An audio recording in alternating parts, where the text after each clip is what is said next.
तो ये कहानी है वसुंधरा की।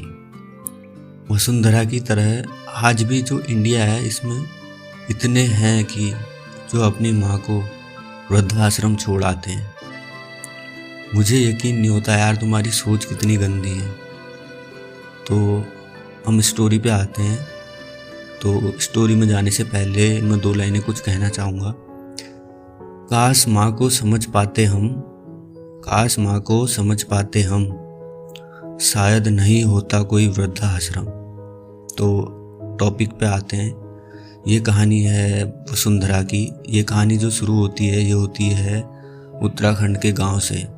तो बरसात के दिन थे। वसुंधरा ने एक बच्चे को जन्म दिया घर में ही, क्योंकि वे बहुत गरीब थे। उनकी ये हालात थी कि उनके पास खाने को भी पैसे नहीं होते थे, तो अस्पताल कहाँ से ही जाएं।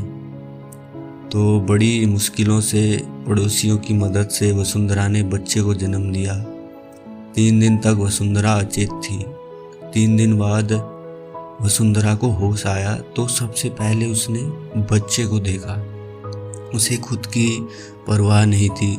उसकी हालत खराब थी, पर बच्चे के आगे सब कुछ भूल गई। फिर वो दिन आया जब बच्चे का नामकरण हुआ तथा बच्चे का नाम विजय रखा गया। प्यार से माँ उसे लाडला बोलने लगी। अब सबसे बड़ा दुख यह था कि बच्चे का पोषण कैसे होगा, क्योंकि वसुंधरा का पति शराब पीकर पैसे उड़ा देता था तथा जो पैसे बचते थे वो थोड़ा संभाल कर रख देती थी। पर ऐसे कब तक चलता, क्योंकि वसुंधरा का पति कभी काम पर जाता और कभी हफ्तों तक नहीं जाता था। वसुंधरा को खुद की परवाह नहीं थी। वह अपने बच्चे को पढ़ाना लिखाना चाहती थी और कुछ बनाना चाहती थी। तो उसने भी घर से कदम उठा लिया। वह लोगों के घरों में सफाई तथा मजदूरी करने लगी। वह अपने बच्चे को पीठ में बांधकर घर घर जाती थी। जब वह रोता तो एक जगह बैठकर खिलाती थी।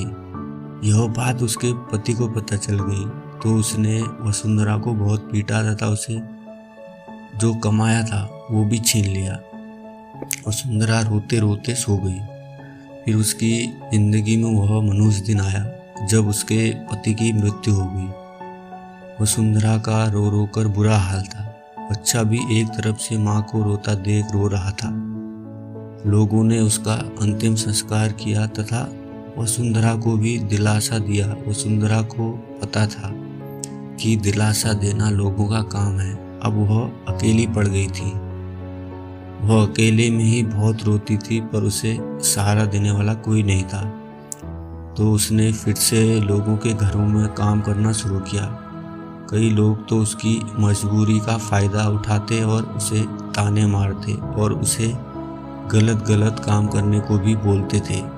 पर वसुंधरा जैसे तैसे अपना काम कर घर आ जाती थी। फिर अपने लाडले को खिलाती और उसे लोरी सुनाकर सुला देती और खुद भी सो जाती थी। कई साल बीत गए। धीरे धीरे विजय 18 साल का हो गया।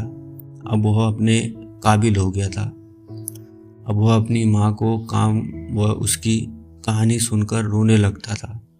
जब वह अकेले घर में होता था तो एक दिन विजय ने अपनी माँ से बोला,